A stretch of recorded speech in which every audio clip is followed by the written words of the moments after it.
Dieu. Voilà, je vous salue dans le nom de notre Seigneur Jésus-Christ. L'avant-dernier chant nous a dit que mon âme est rafraîchie, restaurée, guérie, quand ton onction m'envahit. Chers frères, ce n'est pas une manière de parler, mais c'est la vérité. Sans l'onction de Dieu, sans l'Esprit de Dieu, tout reste académique, théorique, théologique, sans vie véritable. La Bible dit, la lettre tue, mais l'Esprit vivifie. C'est pourquoi pour introduire ce moment de méditation, nous voudrons nous incliner, que l'onction descende et actionne ces mots qui vont être prononcés, pour que chacun de nous puisse en tirer parti pour sa vie. Notre Dieu et notre Père, c'est en ton nom que nous sommes rassemblés en ce jour. Et je te prie, relativement à ce qui va être dit, qu'aucun de ceux qui est présent ici ne l'entende comme je voudrais qu'il entende, mais que chacun reçoive ta parole comme tu voudrais qu'elle les reçoive. Que ton esprit soit à l'œuvre, Père, pour porter cette parole dans des vies, afin que les uns et les autres connaissent le rafraîchissement spirituel, la restauration, l'espérance et la vigilance que seul ton esprit peut donner. Tu voudras le faire dans le nom de Jésus et pour ta seule gloire. Amen. Amen. Moi, j'ai été rafraîchi déjà. Je me suis senti construit, édifié par la prière d'une sœur que j'ai suivie attentivement. Et puis, par l'introduction du message de la scène. Aussi, j'ai demandé à mon frère Pierre, Robert, est-ce que tu peux me laisser ton introduction? Et il a accepté de me laisser. Et vous verrez tout à l'heure pourquoi est-ce que j'ai demandé cela. Il a dit dans son introduction, je vais lire 2 paragraphes. Aujourd'hui, on entend beaucoup parler de fake news sur Internet. Ce sont des informations paraissant crédibles, mais en effet, elles contiennent des demi-vérités, voire des mensonges. Ces nouvelles circulent sur toute la toile à vitesse grand V, ce qui plonge dans la confusion beaucoup de gens. Le dernier paragraphe que je voudrais lire. Chers frères et sœurs, restons vigilants et en ces temps troublés où tout semble aller de travers, restons attachés à la vérité qui est la parole de Dieu. C'est la lumière sur notre sentier. Marchons donc par la foi et non par la vue, comme il a écrit dans 2 Corinthiens chapitre 5, verset 7. Ces paroles, je les ai reçues de tout mon cœur. Chers frères, nous avons besoin de vigilance. Et nous avons besoin de nous reposer sur quelque chose qui ne contient pas de demi-vérité. Si quelque chose qui est vérité de bout en bout, et il y en a une seule chose dans ce monde qui contient la vérité de bout en bout, c'est la Bible, la parole de Dieu. Et je vous invite donc à introduire ce moment de méditation en lisant un texte que vous connaissez très bien. Ce matin, c'est essentiellement un rappel. Et nous allons lire la parole de Dieu par un texte que tous connaissent, qui se trouve dans Matthieu, le chapitre 24, le verset 35. Matthieu 24, verset 35.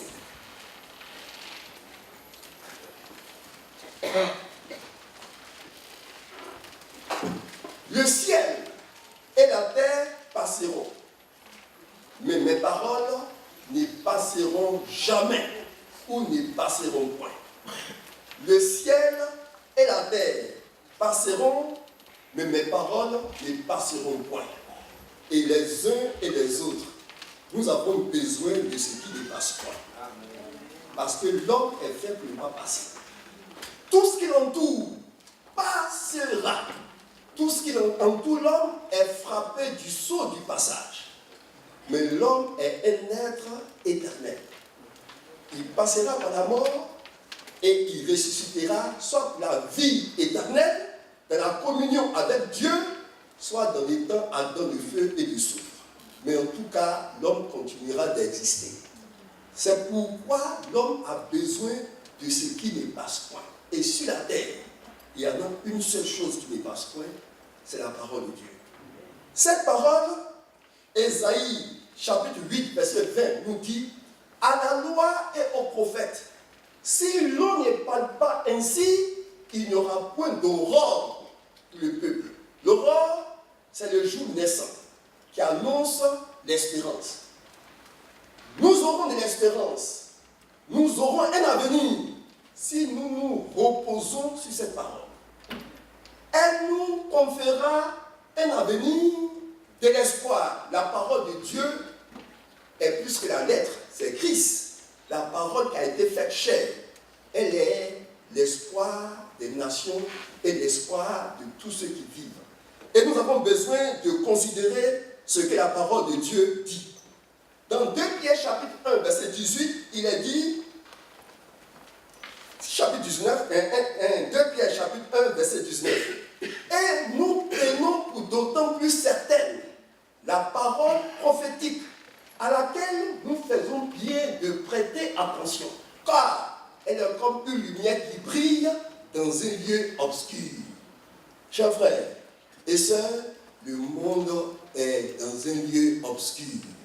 Et la note de notre frère dit, tout passe de travers. Nous avons besoin d'une orientation. Et Dieu veut nous donner une orientation. Et il nous la donnera. Et c'est pourquoi nous voulons nous exhorter à nous reposer sur cette parole qui nous donne de l'espérance, qui est notre lumière et sur laquelle nous pouvons nous appuyer. Car tout ce qu'elle dit, ce qu'elle a fait, elle affirme, s'accomplit toujours, sans exception. Et aucun être, qu'il soit terrestre ou céleste, ne peut empêcher la parole de Dieu d'atteindre son objectif, de se réaliser. Ésaïe dit dans Ésaïe chapitre 55, verset 10, comme la pluie et la neige descendent des cieux et n'y retournent pas sans avoir arrosé, fécondé la terre et fait germer les plantes, sans avoir donné de la semence au semeur et du pain à celui qui mange, ainsi en est-il de ma parole qui sort de ma bouche. Elle ne retourne point à moi sans effet, sans avoir exécuté ma volonté et accompli mes desseins. Chers frères, voici ce que nous avons. La parole de Dieu. Et Dieu est l'auteur de sa parole. Et il dit, sa parole qui sort de sa bouche atteint toujours de façon inéluctable son objectif. Sur cette base, nous ne devons et ne pouvons que nous ranger derrière la parole de Dieu. Habakkuk chapitre 2, verset 2 dit ceci. Chapitre 2, nous pourrons lire à partir du verset 3. Car c'est une prophétie dont le temps est déjà fixé. Elle marche vers son terme. Elle ne mentira pas. Si elle tarde, attends-la, car elle s'accomplira certainement. Quelle parole! Elle marche et personne ne peut la bloquer. Personne ne peut la freiner. Elle marche pour accomplir son dessein. Chers frères et sœurs, voici ce que peut nous aider. Nous avons besoin de la parole de Dieu et de nous reposer sur cette parole. Et je le disais, personne, aucun être ne peut empêcher la parole de Dieu de s'accomplir. Même si cette personne est contre la parole de Dieu, si elle développe de l'opposition contre la parole de Dieu. Au contraire, cette opposition amènera l'accomplissement de la parole de Dieu. Et à cet égard, je voudrais vous donner des exemples. Nous connaissons tous l'histoire de Joseph dans Genèse chapitre 37, verset 19. Au chapitre 37, verset 20, il est dit, ses frères l'ont vu venir vers eux. Parce que par le passé, avant que ses frères ne le voient venir, Joseph avait eu plusieurs songes dans lesquels l'explication, c'est que ses frères devaient se prosterner devant lui. Sur la base des rêves qu'il y a, ils ont dit, c'est pas possible. L'avant-dernier, nous prosterner devant toi. Et il disait ceci. Donc au verset 20, Genèse 37, verset 20. Venez maintenant, tuons-le et jetons-le dans une citerne. Nous dirons qu'une bête féroce l'a dévoré. Et nous verrons ce que deviendront ces songes. Et nous verrons ce que deviendront ces songes. C'est pour empêcher ces songes de se réaliser. Or, ces songes-là viennent de Dieu. Et nous avons affirmé que ce qui vient de Dieu ne peut pas connaître des stades. Ça surmonte. Vous allez voir que ces frères qui refusaient de se prosterner devant lui, ils vont se prosterner 5 fois. Je vous le lis. Genèse chapitre 42, verset 6. Joseph commandait le pays, c'est lui qui vendait du blé à tout le peuple du pays. Les frères de Joseph vinrent et se prosternaient devant lui, la face contre terre. Genèse chapitre 43, verset 26. Quand Joseph fut arrivé à la maison, il lui offrit, ses frères lui offrit le présent qu'ils avaient apporté, ils se prosternèrent en terre devant lui. Joseph 43, verset 28. Il répondit, ton serviteur, notre père, est en bonne santé. Il vit encore et ils s'inclinèrent et se prosternèrent toujours devant Joseph. Verset 44, chapitre 44, verset 14. Judas et ses frères arrivaient à la maison de Joseph où il était encore et ils se prosternaient en terre devant lui. Chapitre 50, verset 18. Ses frères vinrent eux-mêmes se prosterner devant lui et il dit, nous sommes tes serviteurs. Chers frères, ni les frères de Joseph, ni la femme de Potiphar, ni l'oubli des hommes et des femmes, parce qu'il a été oublié en prison. Il a fait du bien et on a oublié. Toutes ces choses n'ont pas pu empêcher le dessein de Dieu pour Joseph de se réaliser. Chers frères et sœurs, Dieu a un projet pour toi. Il a un dessein bienveillant.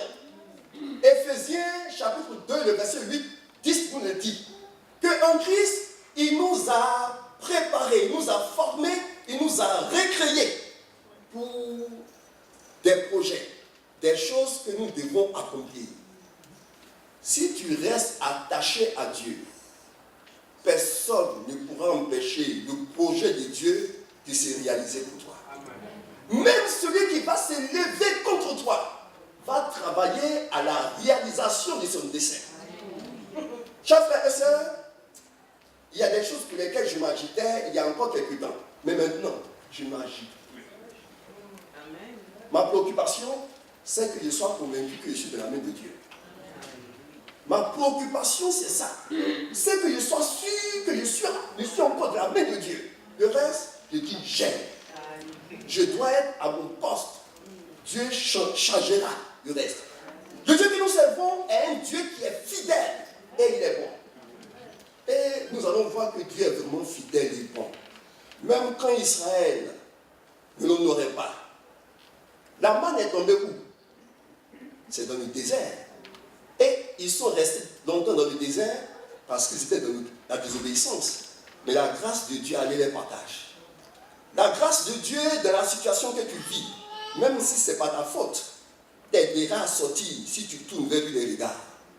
Voici le Dieu que nous avons. Le Dieu dont les projets sont lui et amènent en Jésus-Christ notre Seigneur. Et nous devons nous reposer sur ce Dieu vivant et vrai. Nous avons vu que le projet, le dessein de Dieu pour un individu, aucun autre ne peut l'empêcher de se réaliser. Mais nous allons voir le projet de Dieu pour sa gloire, pour sa louange s'accomplit toujours. Luc chapitre 19, versets 37, 38, 39 et 40. Jésus monte sur un ânon et il rentre à Jérusalem. Et lorsque déjà il approchait de Jérusalem, vers la descente de la montagne des Oliviers, toute la multitude des disciples, saisis de joie, s'est mis à louer Dieu à haute voix pour tous les miracles qu'ils avaient vus. Ils disaient, béni soit le roi qui vient au nom du Seigneur, paix dans le ciel et gloire dans les lieux très hauts. Quelques pharisiens du milieu de la foule disent à Jésus, Maître, reprends-les, fais-les taire.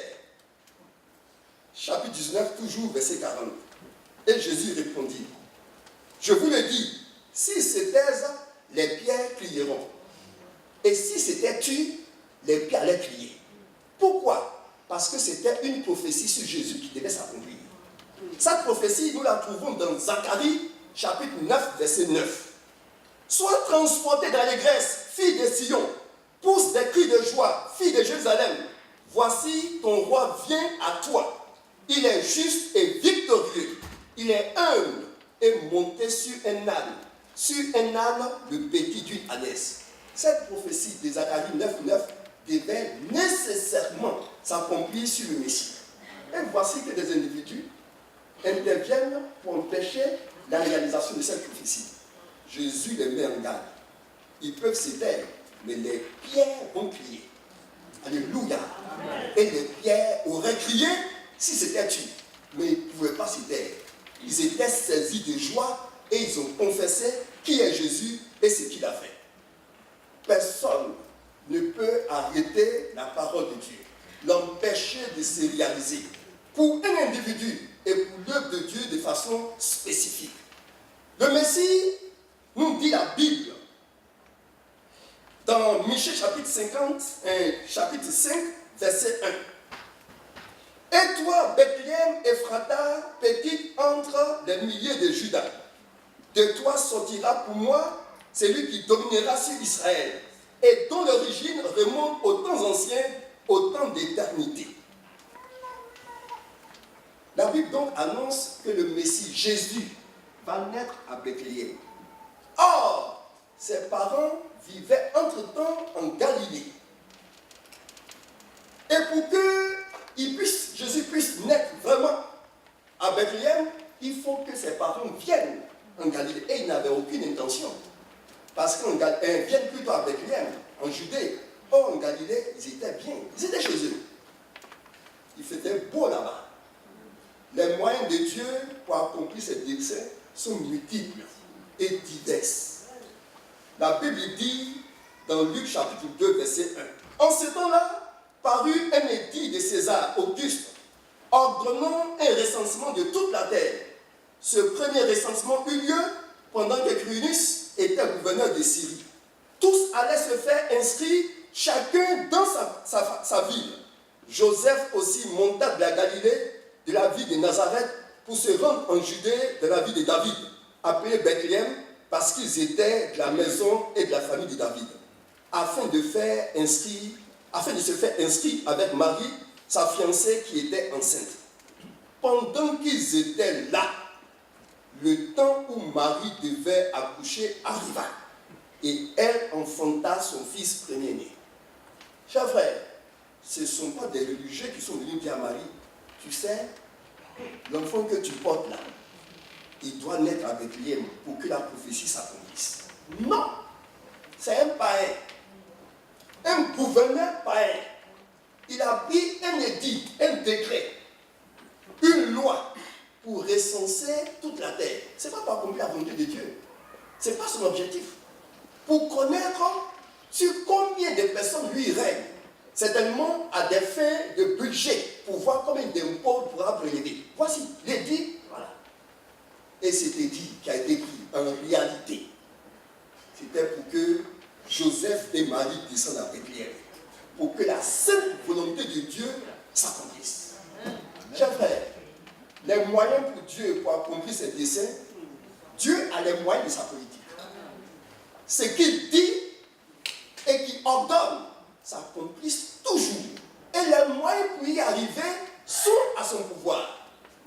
ici, Joseph et Marie sont descendus pas de leur gré. Ils sont descendus pour obéir à une loi civile. Mais derrière cette loi civile se cachait la réalisation du dessein de Dieu. Chers frères et sœurs, et nous devons réaliser que le Seigneur, n'est-ce pas, est le maître des temps et des circonstances, et c'est lui qui accomplit toujours ses desseins et sa volonté. Je voulais donner un dernier exemple dans ce sens-là. Samarie, nous le trouvons dans 2 Rois, chapitre 7, versets 1 à 20. Donc, tout le chapitre 7 de 2 Rois. Samarie, c'est une ville. Samarie a été assiégée pendant plusieurs mois. Et tous les vivres, tout ce qu'on peut manger et boire, était épuisé. Les gens étaient affamés. C'est en ce moment qu'un prophète du nom d'Élisée apparaît et il dit, demain matin, à 5 heures du matin, il va avoir à manger et à boire. Les champs n'ont pas été cultivés dehors. Il n'y a aucune perspective. Et l'ennemi entourait toute la ville. Quand le prophète a fait cette déclaration, l'officier sur lequel le chef d'état-major, en quelque sorte, a dit, il a regardé à Élisée. Tu délires, tu rêves. Même si le Dieu dont tu fais allusion est capable de faire des fenêtres au ciel, pareille chose n'arrive. C'est impossible que ça arrive. J'abrège. Vous savez par qui Dieu va réaliser cela? Par des lépreux. 4 lépreux étaient au dehors. Ils vont se dire, si on reste ici, on meurt de faim. Allons-y alors dans le camp des Philistins. S'ils nous restent vivre, on va vivre. En partant, Dieu avait déjà agi. Les Philistins ont entendu le bruit d'une armée puissante et ils ont fui de la dépendance, ils ont tout abandonné. Les 4 lépreux vont se servir et vous voyez la providence de Dieu. Ils se sont dit, si on reste ici et qu'on n'annonce pas cette bonne nouvelle aux autres, c'est pas bien. Et ils étaient au dehors. Ils n'ont pas entendu ce que Élisée a dit aux autres. Ils étaient chassés, les lépreux ne sont pas dans la ville. Et pourtant, ils vont dire, il faut que nous portons cette bonne nouvelle dans le camp. Ils auraient pu dire, les gens ne nous aiment pas, nous ont mis au dehors. Pourquoi aller les porter? Laissons-les mourir de faim. Non. La main de Dieu était sur eux. Ils sont allés porter cette bonne nouvelle. Et à 5 heures du matin, il y a eu à manger et à boire. Les moyens dont Dieu va se servir pour accomplir son projet dans ta vie, ça ne te regarde pas. Ce qu'il attend de toi, comme notre frère l'a dit dans sa note, il faut marcher dans la foi. Mets ta confiance en Dieu, fais ce que Dieu te demande de faire. Dieu fera pour lui. Il agit toujours et il est efficace. Nous sommes en train de dire que personne ne peut empêcher la parole de Dieu de se réaliser. Sur cette base, nous avons donné 4 exemples bibliques qui montrent et qui attestent qu'effectivement, personne ne peut empêcher la parole de Dieu de se réaliser. Et voici que le mercredi 6 décembre, on apprend une nouvelle qui agite le monde entier. Le président de la République, pas de la République, le président Trump des États-Unis, annonce que lui, il reconnaît Jérusalem comme capitale d'Israël. Et qu'à cet égard, il va déménager de Tel Aviv vers Jérusalem. Ça a été une panique dans le monde entier. Quelqu'un qui a appris ça a dit, cette nouvelle, cette annonce ouvre les portes de l'enfer. Et aussitôt, 4 ou 8 pays, je crois, au nom desquels figure la France, la Grande-Bretagne également, ont demandé que le Conseil de sécurité se réunisse. Le Conseil de sécurité s'est réuni et il y a eu vote. Il y a eu un qui s'est opposé parce qu'il avait droit de veto, c'était les Américains. Après ces vetos, pas le Conseil de sécurité maintenant, mais l'Assemblée générale des Nations Unies va se réunir. Et je vais vous donner rapidement les chiffres du vote. L'Assemblée générale se réunit et là, il y a 128 voix qui sont pour soutenir les Palestiniens et qui sont donc contre l'annonce de Trump. 9 voix sont pour Trump et sont contre les autres. Il y a eu 35 abstentions et 21 non-participants. Ce qu'on voit, c'est que cette nouvelle a partagé les gens. Ça a divisé les gens. Ça a divisé. La question de Jérusalem a divisé les gens. Chers frères et sœurs, le secrétaire général des Nations Unies a dit 2008 ne s'annonce pas sous des meilleurs auspices pour le Moyen-Orient. Le dimanche 31 décembre 2017, à Ramallah, Mahmoud Abbas, à l'occasion du 53e anniversaire de la création de son parti, le Fatah, le président de l'autorité palestinienne s'est de nouveau engagé à établir un État palestinien indépendant, malgré la décision de Donald Trump de reconnaître Jérusalem comme capitale d'Israël. Mohamed Abbas a dit « Nous sommes ici pour rester et nous ne partirons pas. Nous ne répéterons pas les erreurs stupides du passé. Nous resterons ici jusqu'à ce que la Palestine soit libérée et si Dieu le veut, Jérusalem sera la capitale de la Palestine. » De son côté, le comité central du Likoud, le parti du Premier ministre israélien, a fait monter les enchères en votant dimanche soir, 31 décembre 2017, une résolution non contraignante visant à annexer purement et simplement la Cisjordanie, donc la Jérusalem-Est, occupée depuis 50 ans. Chers frères, le monde s'agite sur Jérusalem. Je voudrais souligner que Dieu a des intérêts à Jérusalem et que Dieu parle de Jérusalem. Il a des prophéties, des choses qu'il a déclarées déjà sur Jérusalem. Et Habakkuk dit, les prophéties de Dieu marchent vers leur terme. Si elles tardent, il faut l'attendre. Mais elles s'accompliront certainement. Je voudrais abréger l'histoire, chers frères. Qui va réaliser le dessein de Dieu à Jérusalem? Qui va trouver la solution finale de la question de Jérusalem? Chers frères et sœurs, la question de Jérusalem, je ne dirai pas les textes que j'ai réunis à cet effet, mais par rapport à Jérusalem, le Seigneur dit, et nous devons le tenir. Jérémie 1, 12. L'Éternel me dit, tu as bien vu, car je veille sur ma parole pour l'exécuter. Dieu veille sur sa parole.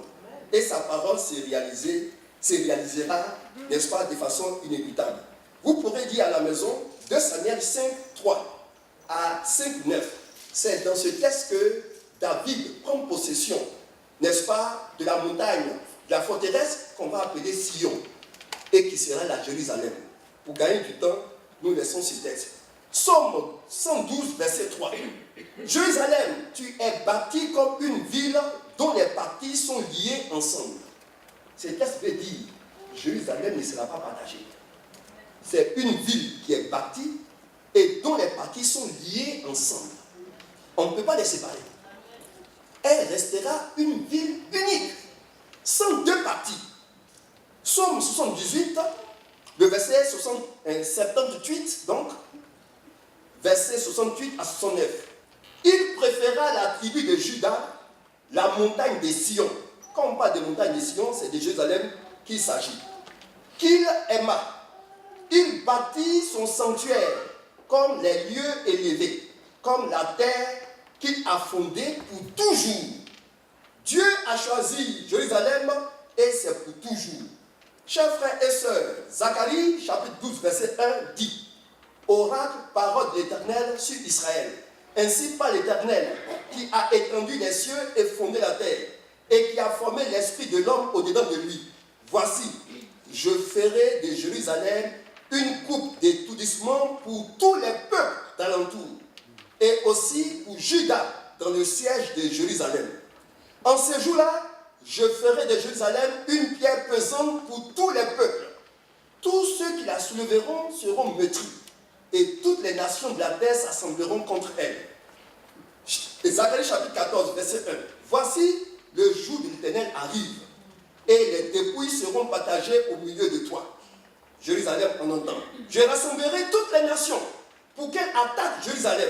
La ville sera prise, les maisons seront pillées et les femmes violées. La moitié de la ville ira en captivité, mais le reste du peuple ne sera pas exterminé de la ville. On habitera dans son sein et il n'y aura plus d'interdit. Jérusalem restera à Jérusalem. Zacharie 14, verset 3. L'Éternel paraîtra et il combattra ces nations comme il combat au jour de la bataille. Verset 14, chapitre 14, verset 4. Ses pieds se poseront en ce jour sur la montagne des Oliviers, qui est vis-à-vis de Jérusalem. Du côté de l'Orient, la montagne des Oliviers s'effondrera par le milieu, à l'Orient et à l'Occident. Et il se formera une très grande vallée. Une moitié de la montagne reculera vers le septentrion et une moitié vers le midi. Tout le peuple parviendra comme, tout le pays deviendra comme la plaine de Geba à Rimon, au midi de Jérusalem. Et Jérusalem sera élevée et restera à sa place. Depuis la porte de Benjamin jusqu'au lieu de la première porte, jusqu'à la porte des angles, et depuis le tour de Amnel jusqu'au pressoir du roi. Ce texte dit que celui qui va régler définitivement et de façon totale la question de Jérusalem, c'est le Seigneur Jésus.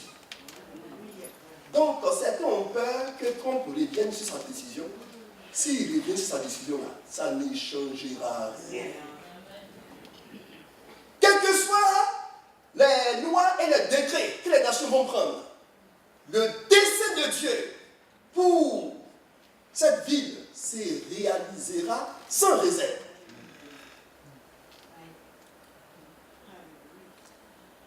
La question de Jérusalem, relativement à la décision de Trump, a fait beaucoup de bruit dans le monde chrétien.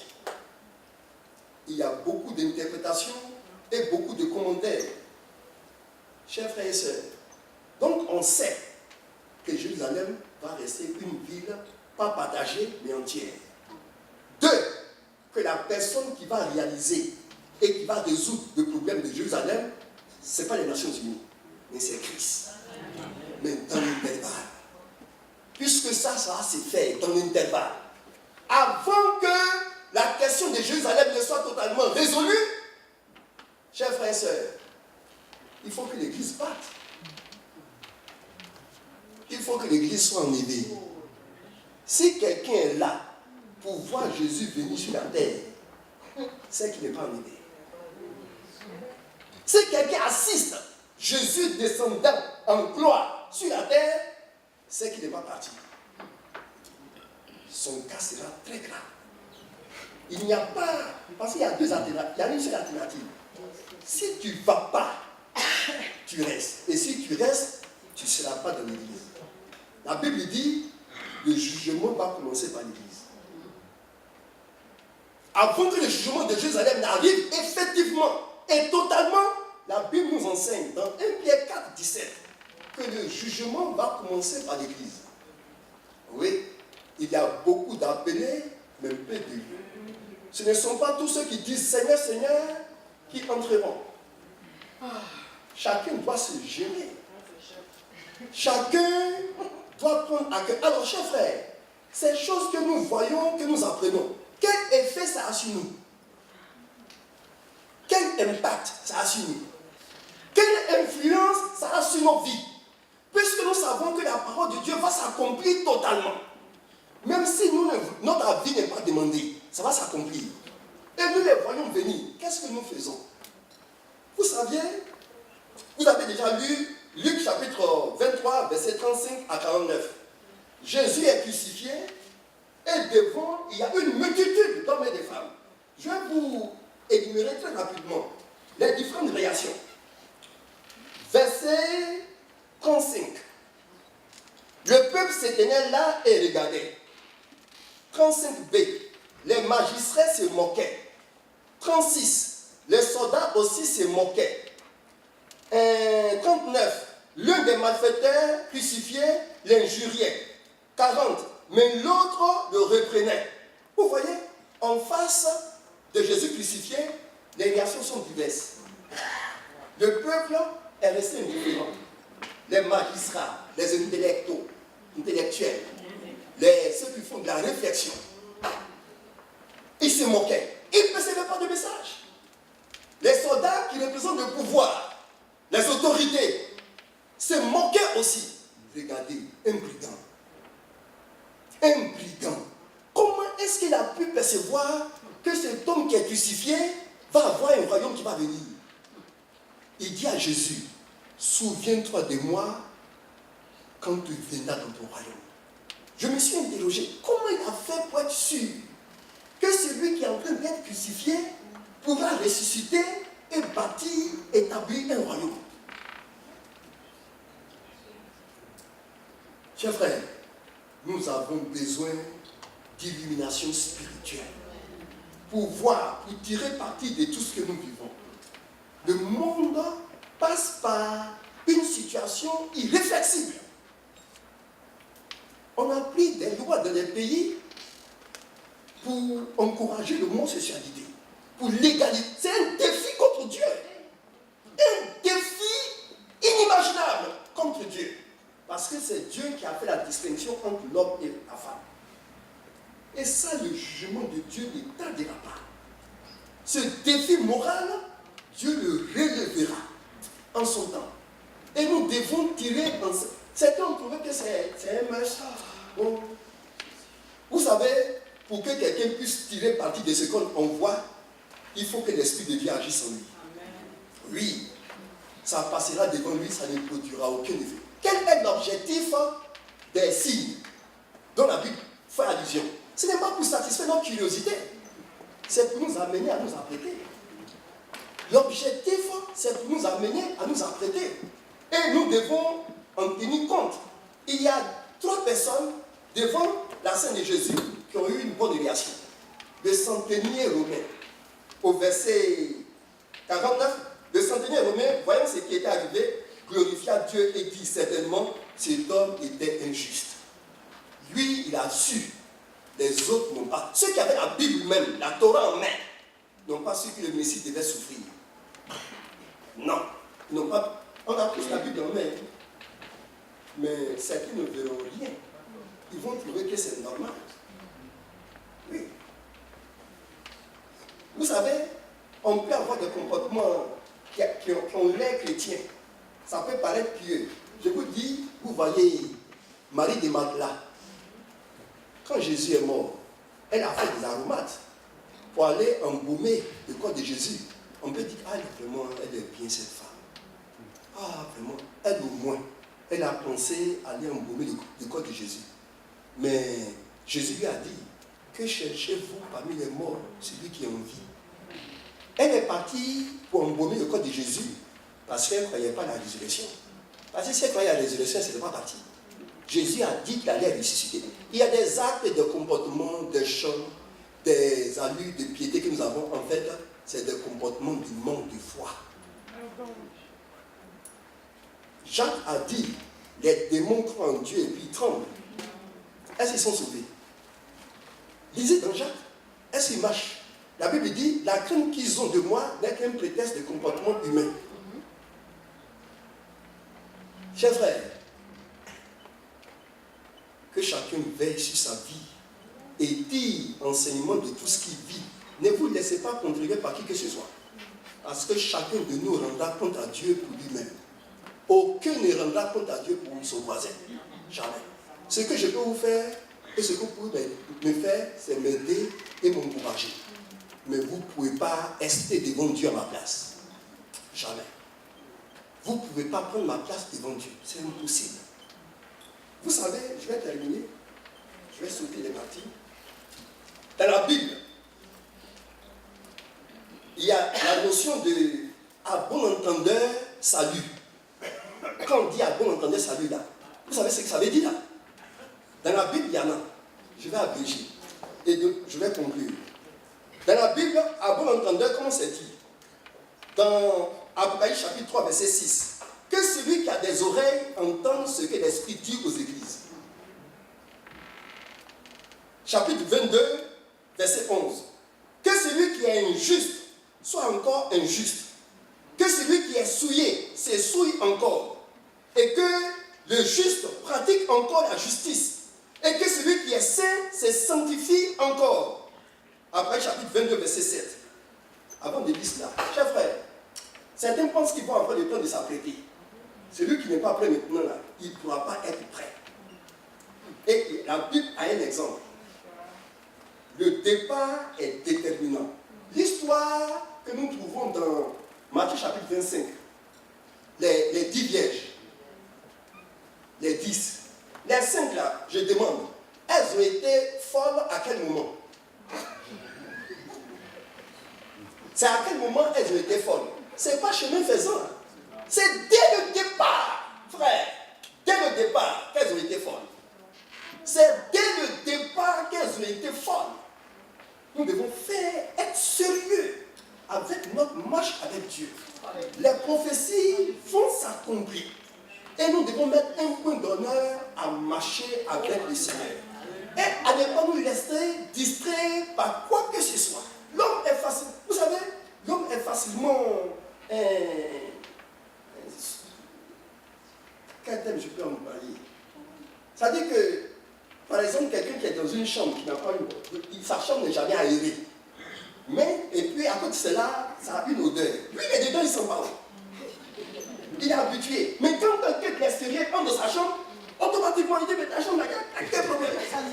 Ta chambre n'est pas aérée. Quand on est habitué à quelque chose là, on ne voit rien.